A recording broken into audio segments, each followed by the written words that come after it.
कोगनोसी का pharmaceutical add. Pharmaceutical add और कहाँ पढ़ चुके हैं?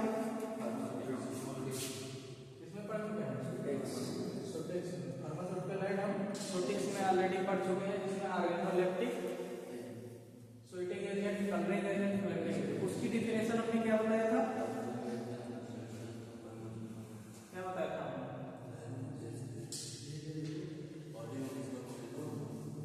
इसका फार्माकोलॉजिकल एक्शन नहीं होता है, बॉडी में फार्माकोलॉजिकल एक्शन नहीं होता है, लेकिन इनडायरेक्टली होता है, डायरेक्टली कोई एक्शन नहीं होता।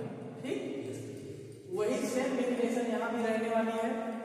फार्मास्यूटिकल ऐड एक किसमें है आपका? कोगनोसी में। ठीक है, कोगनोसी में। ठीक है, तो कोगनोसी में भी है, तो ये वही डिफिनेशन इसमें भी लिखेंगे। क्या लिखेंगे कि pharmaceuticals are those substance which do not directly pharmacological action on the body पर pharmacological action directly नहीं होता। ठीक है, उसे हम क्या कहेंगे? is also known as pharmaceutical aid। Example, ठीक है, एज एग्जाम्पल ले सकते हैं, जिसमें क्या है? कॉलिन है, लेनोलिन है, बीसवैक्स है, ठीक है, गम है, ट्रेकानाथ है, सोडियम इलिग्नेट है, अगार है, जिलेटिन है। जिसके से हम अगार को, जिलेटिन को, बीसवैक्स को, लेनोलिन को, अकेसिया को, कॉलिन, इसको डिटेल में पढ़ने वाले हैं। ठीक, उसी समझ लीजिए, जो अकेसिया है वही गमर है, जी हमें गमर गम है, उसी को गम कहते हैं, उसी को ट्रेकनाथ कहते हैं, और उसी को रेजिन कहते हैं। क्या कहते हैं? ठीक है, इसी को रेजिन कहते हैं। अगर आपको रेजिन पूछ रहा है, समझ लीजिए, रेजिन पूछ रहा है, गम पूछ रहा है, ट्रेकनाथ पूछ रहा है, कैसे पूछ रहा है, फैमिली सेम है सबकी, ल्यूकोमिनेसी। ठीक है, फैमिली सेम है। बायोलॉजिकल सोर्स रेजिन आप जानते हैं, रेजिन इसका भी वाइल है, देखिए जो बबुल है ना। ठीक है, अभी इस पे आते हैं डिटेल में। सबसे पहले हम कॉलिन पढ़ते हैं। कॉलिन में क्या है? पहले सबसे पहले हेडिंग क्या होती है? सिनोनिम्स होती है, सिनोनिम्स होती है। दूसरी हेडिंग क्या होती है? बायोलॉजिकल सोर्स होती है। तीसरी हेडिंग क्या होती है? मॉर्फोलॉजिकल होती है। चौथी हेडिंग क्या होती है? केमिकल कंस्टिट्यूएंट होती है। पांचवी हेडिंग क्या होती है? अगर टेस्ट है तो टेस्ट रहता है, नहीं तो यूजेस होता है, यूजेस जो आपका लास्ट होता है। मॉर्फोलॉजी क्यों हमने नहीं लिखा है? क्योंकि इसको पहले बता चुका हूं, और वो चीजें सेम होती हैं। कहाँ क्या चीज उत्पन्न हो रही है उसी को कहते हैं मॉर्फोलॉजी। ठीक है, और मॉर्फोलॉजी में और क्या लिखते हैं? उसकी फिजिकल एक्टिविटी, कितनी लंबाई है, चौड़ाई है, कलर है। ठीक, बात समझे? तो काउलिन मिट्टी नाम सुने हो? तो जो चिकनी मिट्टी होती है, ठीक है, मूल बिजली माटी नाम सुने होंगे पहले, दादी के घर पे बात करते हैं ना, तो उसे कहते हैं चिकनी मिट्टी कहते हैं। इसका जो सिनोनिम्स होता है, ठीक है, बालू, सिलिका जानते हो? बालू, सिलिका, देखो ये बालू फार्मूला भी लिखा है, एमोनियम सिलिकेट। ठीक है, सिलिका जो होती है उसे भी कॉलिन कहते हैं। ये प्राप्त कहाँ से होता है? मिनरल सोर्स से। मिनरल जैसे जो खाने वाली चीजें होती हैं, चिकनी मिट्टी, मिट्टी कहने का है, वास्तव में मिट्टी नहीं होती। ठीक है, एक्सट्रैक्शन होता है, जो आपके फ्रूट्स होते हैं, मिनरल चीजें होती हैं, उनका एक्सट्रैक्शन होता है, उसे ड्राइड करके। जैसे सोयाबीन देखे हो, सोयाबीन का तेल निकाल लिया जाता है, उसकी जो खरी होती है, खरी से सोयाबीन बना देते हैं। तो जो तुम लोग सोयाबीन खाते हो घर पे ले जाकर ना, सोयाबीन में सबसे ज्यादा प्रोटीन पाई जाती है, बट जो सोयाबीन घर ले जाके खाते हो, सोयाबीन जो गुब्बारे तरह से हल्का रहता है, वो खरी है। जैसे हम लोग सरसों जब पेरवाते हैं, सरसों तेल निकल जाता है, खरी निकल जाता है, फिर खरी को, वही जो खरी निकलती है उसी को फिर से प्यूरिफाइड करके सोयाबीन बना देते हैं, जिसको हम लोग खाते हैं। सोयाबीन में सबसे ज्यादा प्रोटीन होती है। सोयाबीन कच्चा लोगे ना तो सरसों से बड़ी होती है, जैसे मेथी होती है, मेथी से बड़ी साइज में सोयाबीन आती है, कच्ची सोयाबीन। उसको भिगो करके बहुत से लोग डाइट में यूज करते हैं, जो चना वना सुबह खाते हैं उसी में। ठीक है, दुकान पे जाइएगा, पूछिएगा, बताएंगे सोयाबीन का। ठीक है, तो जो मिनरल होते हैं, मिनरल खाने वाली चीजें, उन पाउडर बनाया जाता है उसी को काउलिन कहते हैं, और वो इतना सॉफ्ट होता है, इतना चिकना होता है, इसीलिए इसको कहते हैं चिकनी मिट्टी। समझे बात। उसके बाद आपका केमिकल कॉन्स्टिट्यूएंट आता है। केमिकल कॉन्स्टिट्यूएंट में क्या होता है, इससे बालू निकलता है, बालू मतलब यूजफुल वाली, ठीक है। सिलिकेट निकलती है, जैसे एल्युमिनियम सिलिकेट है, इसका फार्मूला भी आपको लिखा है। मैग्नीशियम मिलता है आपको, कैल्शियम मिलता है, आयरन मिलता है, ये सारी चीजें मिलती हैं, क्योंकि मिनरल्स में ही तो सारी चीजें पाई जाती हैं। मिनरल में तो मिनरल में ये सारी चीजें पाई जाती है, ये सब बॉडी में भी पाई जाती है, ठीक है। समझ में आया बात।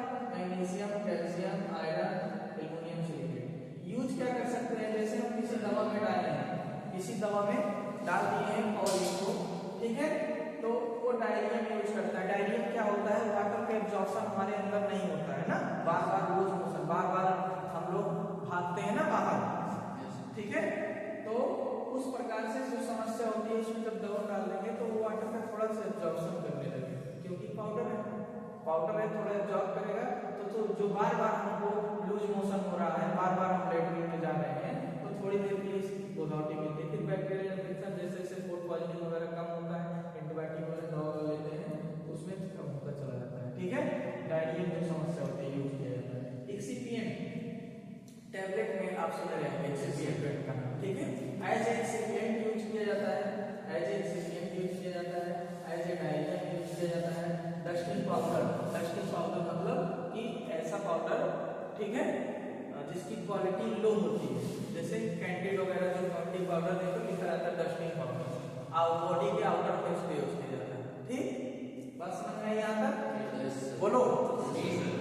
उसी प्रकार से इसका भाई है लैनोलिन है, इसको केवल पाउडर के लिए यूज कर रहे हैं, इसको हम सब के लिए यूज कर सकते हैं। सब के लिए मतलब कॉस्मेटिक में, स्किन केयर में, क्रीम में, पाउडर में, थोड़ा एडवांस है।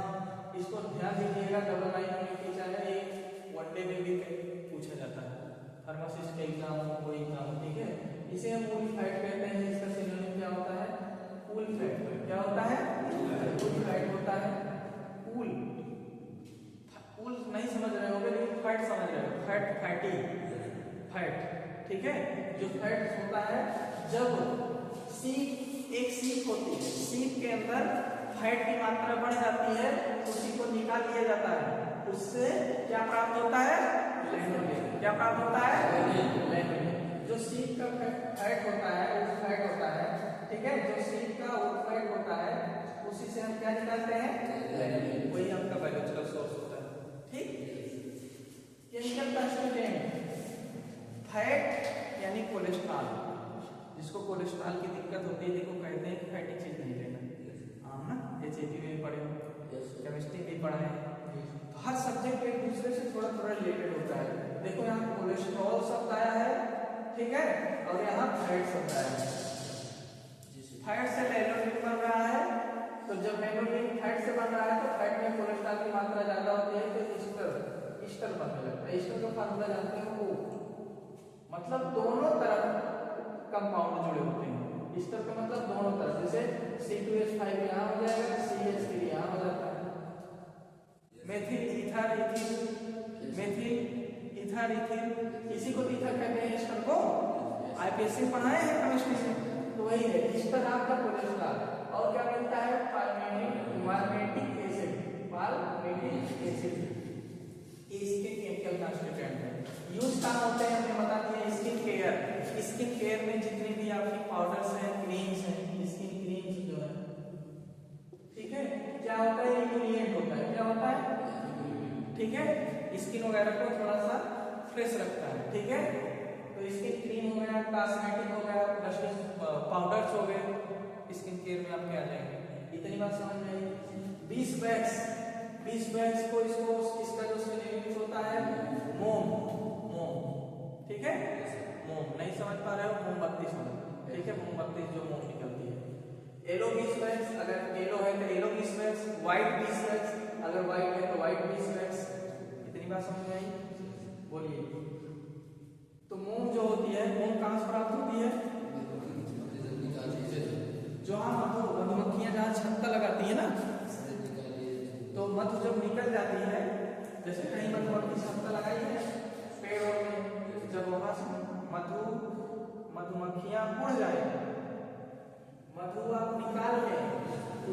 सांचा बचता है ना, उसी को मोम कहते हैं। अब उसी को पीला कर रहे हो तो येलो भी स्क्वायर, व्हाइट कर रहे हो तो व्हाइट भी स्क्वायर, ठीक है। अब बायोलॉजिकल सोर्स क्या है, वही बी वाला वही मधुमक्खी होता है, ठीक है। एपिस, बी एपिस मधुमक्खियां, ठीक है। मेलिफेरिया,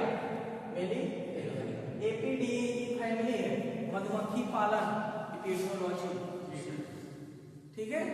तो एपीडेई फैमिली है और जो मधुमक्खी पालन हो रहा है मेलिफेरिया, ठीक है। Bee Apis mellifera. अब इसका जो केमिकल कांस्टिट्यूएंट होता है क्या होता है, सेरोटिक एसिड। देखिए मधुमक्खियां जब काटती हैं कभी सूजन आ जाती है ना, एसिड की वजह से। चींटियां काटती हैं तब भी आ जाता है एसिड, उसमें भी होता है। सेरोटिक एसिड, ये आपके केमिकल कांस्टिट्यूएंट है। इससे बनेगा क्या, मोम से क्या क्या बनता है, मोमबत्ती यूज करते हो दिवाली में, वैसे भी कैंडल आपकी बन सकती है। लिपस्टिक में देखिए मोम रहता है जो, ठीक है, जो घिसते घिसते कट जाती है, लिपस्टिक का अंदर वाला पार्ट लिपस्टिक बनती है।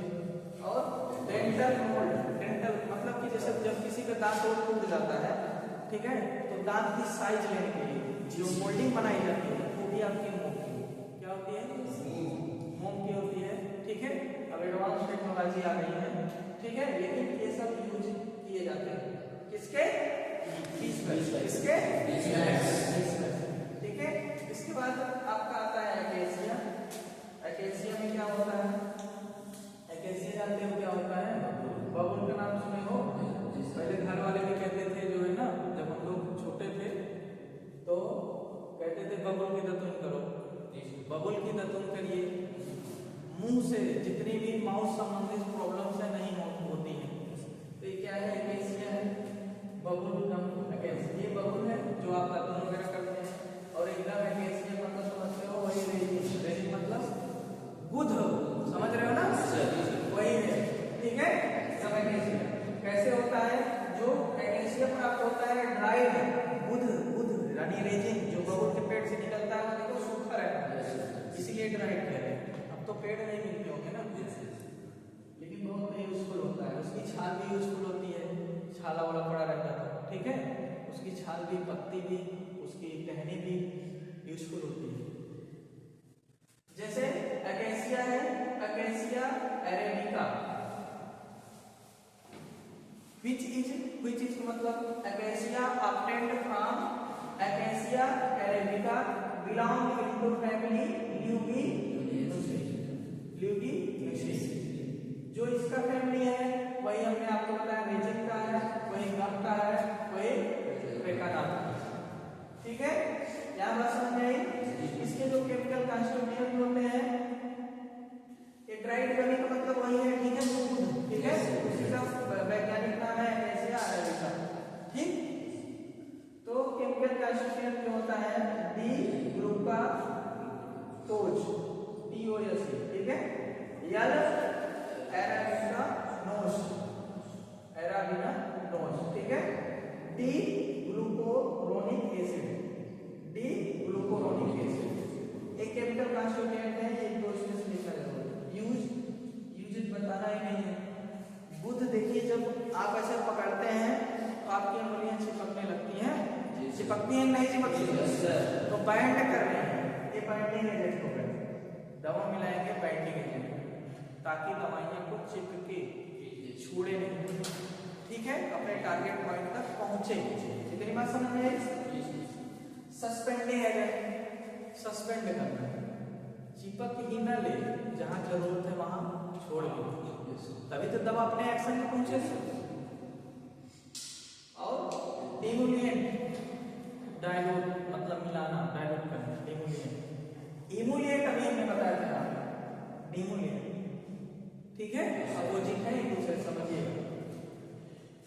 बिस्वेक्स हो गया, एकेसिया हो गया, लैनोलिन हो गया।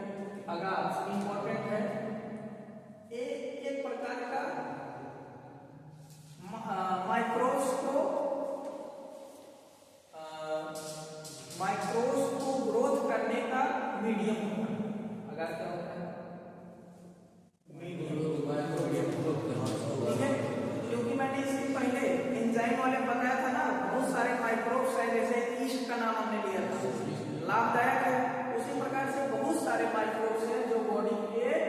लाभदायक है, और कुछ माइक्रोब्स ऐसे हैं जिनको हमको देखना है लैब के लिए लाभदायक है, उन सबको ग्रोथ कराने के लिए उनका एक कल्चर होना चाहिए।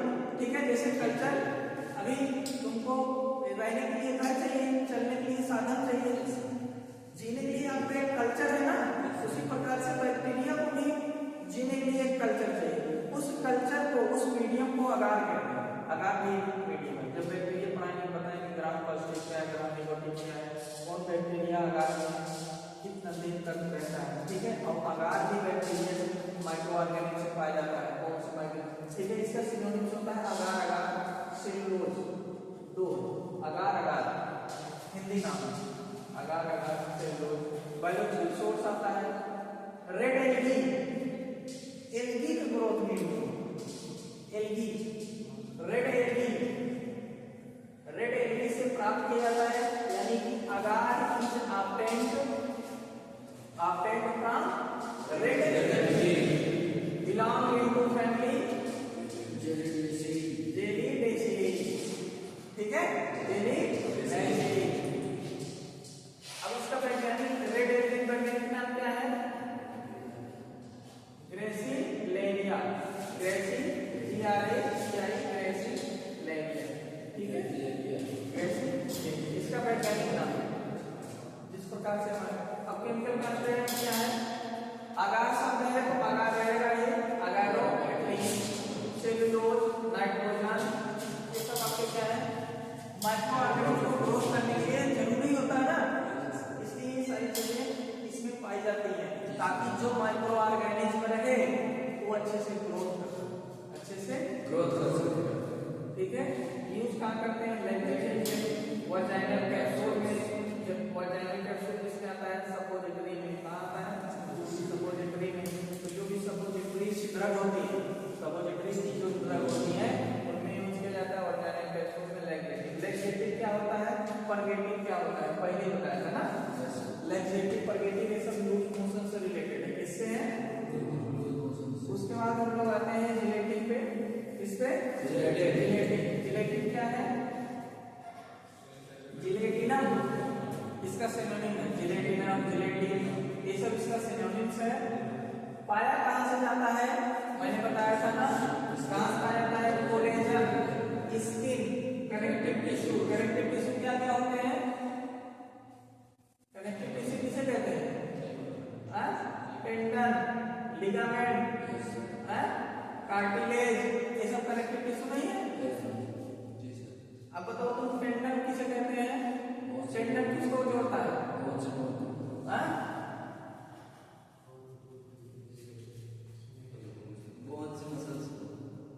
लिगामेंट ट्रिक नहीं बताया था? बीबी लाल है? मैं कहता हूं ना, कितनी बार कहता हूं, पढ़ो ना, सिर्फ समझ लो बस, सब चीजें तैयार हो जाएगी। एक पढ़ना है बीबी लाल, बोन से लाल लिगामेंट जोड़ते हैं। तो जब बोन का बोन से लिगामेंट जोड़ दिया तो तुम्हारे बॉडी में क्या है? सीमेंट मोरामीटा है। तो बोन है या तो मसल है, तो बोन और मसल बच रहा है, इसको कौन जोड़ देगा? कौन जोड़ेगा? इसी प्रकार से मैंने अभी अमीनो एसिड वाला बताया। अमीनो एसिड कितनी चेन होती है? प्रोटीन को अमीनो एसिड कहते हैं, इसमें दो चेन होती है, एक भी। मैं कह रहा हूं ना, आप करो ना, बहुत कंफ्यूजन होती है। तो इसमें देखो तुमको 3 दिख रहा है, यहाँ 30 हो गया, टोटल 51 इसमें घटा दो, ए में कई बार किस बांड से पेप्टाइड बांड से जुड़ा होता है, बताया था वो पूरा मिला करके अमीनो एसिड बनता है। अमीनो एसिड को एक प्रोटीन कहते हैं। क्यों पढ़ रहे हो भाई? पढ़ना नहीं है, समझना है, बस दिमाग में अपने आप से हो जाएगा। ठीक है, गलती की कोशिश मत करिए। तो कनेक्टिव टिश्यू हो गए, स्किन हो गई, सीधा सीधा मसल यानी कैप्सूल जो होता है सड़े गले जानवर, सड़े गले जानवरों से, उनकी हड्डियों से, उनके जॉइंट से, ठीक है, उनके स्किन से, ठीक है, उसी सबसे जिलेटिन निकाला जाता है। उस जिलेटिन से कैप्सूल बनता है, सीधा जाता है। ठीक है, गूगल सर्च कर लीजिएगा। इस सब को किस फैमिली में रखा गया है? बोविडाई, ठीक है, बोविडाई फैमिली से रखा गया है। तो हम लिख सकते हैं बायोलॉजिकल सोर्स में gelatin is connective tissue, skin, collagen, bone, ठीक है, इन सब से विच बिलोंग इनटू फैमिली ठीक। उसके बाद मॉर्फोलॉजी लिख सकते हैं आप, ठीक है, कलर वगैरह कैसा होता है उनका। केमिकल कंस्टिट्यूएंट लिखेंगे, जिलेटिन है तो जिलेटिनम, अमीनो एसिड, ग्लिसरीन, हेमाइलिन, सिस्टाइन, वालिन। चलिए अमीनो एसिड को ही प्रोटीन कहते हैं, प्रोटीन के सब भाई बहन हैं, ठीक है, ये सब प्रोटीन के भाई बहन हैं। बायोकेमिस्ट्री पढ़ोगे तो उसमें सब मिलेगा, ग्लिसरीन, हेमाइलिन, सिस्टीन, वालिन, ठीक है। यही जो अभी हमने बताया अमीनो एसिड के दो भाग होते हैं, यही इक्यावन नंबर एसिड है, जो इक्यावन नंबर ए भी है, essential protein, non essential protein type है, ठीक है। यूज कहाँ करते हैं, जिलेटिन यूज कहाँ करते हैं, कैप्सूल बनाने में यूज करते हैं। कहाँ यूज करते हैं, कैप्सूल बनाने में यूज करते हैं। बताइए इसमें से कोई भी ऐसा है, जितना मैं टिक किया हूँ इतना आपको पढ़ना है, यहाँ से आपकी सारी चीजें तैयार हो गई। बस समझ गई, नोट कर लिए सभी लोग, समझे, किसी कोई चीज में समझ में आ रहा दोबारा पूछो। बताइए ये जो तुमको शॉर्ट नोट दिख रहा है कॉपी में लिखोगे ना, ये एक पेज लेगा, पूरा एक पेज लेगा, ठीक है। सिनोनिम लिखोगे बायोलॉजिकल सोर्स में, तुमको इतना दो लाइन नहीं लिखना है, पूरा लिखना है, जिलेटिन इज ऑब्टेन्ड फ्रॉम, ठीक है। बात समझ रहे हो, केमिकल कंस्टिट्यूएंट में भी वही लिखना है कि जिलेटिन में केमिकल कंस्टिट्यूएंट जो प्राप्त होते हैं उसे क्रम से लिखोगे, यूजेज में लिख दोगे, ठीक है। कैप्सूल बनेगा, फिर कैप्सूल दो टाइप का होगा ना, दोनों जिलेटिन के होते हैं, ठीक है, हार्ड जिलेटिन और सॉफ्ट जिलेटिन, वहां तक आप, ठीक है। बात समझ में आई आपको।